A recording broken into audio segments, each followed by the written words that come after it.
So Cleve, good to see you, man. It's Good been to a see you long too, time, buddy. man. We've Yeah. we've known each other for, golly, it's probably what, 40 years. 40 years now. Jeez. Kind of grew I up don't look playing that bad. No, You, on the other hand, some of us age better than others. I try.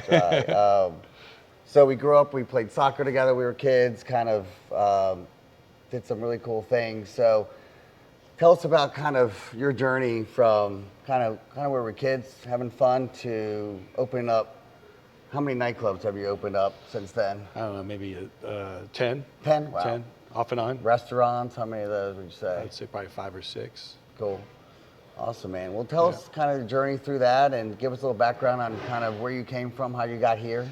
Well, as you just mentioned, we go back to elementary school, middle school days, and growing up in this small community back then was tiny. In '81 there was nothing up here besides horse farms and woods, and I think it was like a 2-lane highway for PGA. 95 ended at PGA Boulevard. Right. Wow. There was no more 95 after that, so the extension was added down the road. But I think a lot, looking back, I think the area kind of prepared myself for my future, which is developing good relationships with friends, good relationships with the community, because we were so small, as well as looking back in high school and having a fake ID back then. I was able to get kegs, and I remember having keg parties and charging money.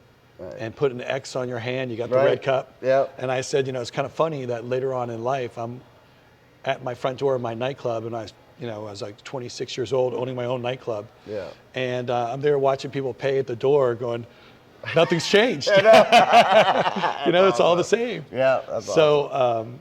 But I think a lot of that, looking back, having those type of fun events and those fun nights where we were doing, keg parties, and we were experiencing things, coming from our youth to our, mature adult years, or moving into those years, that I think that kind of prepared myself, because in this business we're really in the people business. As I always say, people say, well, you're in the hospitality business, but I'm like, I'm in the people business. Relationships. That's it. Every night that I'm here at this restaurant, or I'm at my club, I'm trying to connect to my guests. And now it's a little bit more difficult, because my guests at my club are younger demographics than they are in my restaurant. So, but it's still, you can connect on a different level. So you want to build that trust relationship.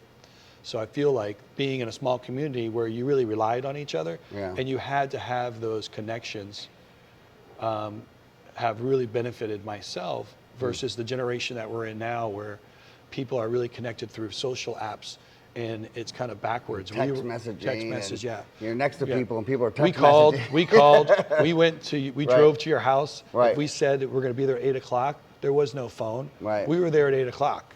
Because that's what time we promised were to kids, be. we'd drive around. Where are the bikes at? And we'd go hang out with the friends wherever we could find the bikes, Right. So a lot's changed, obviously, but I think the foundation of what we learned from our youth and from being in a small community is been so beneficial for myself.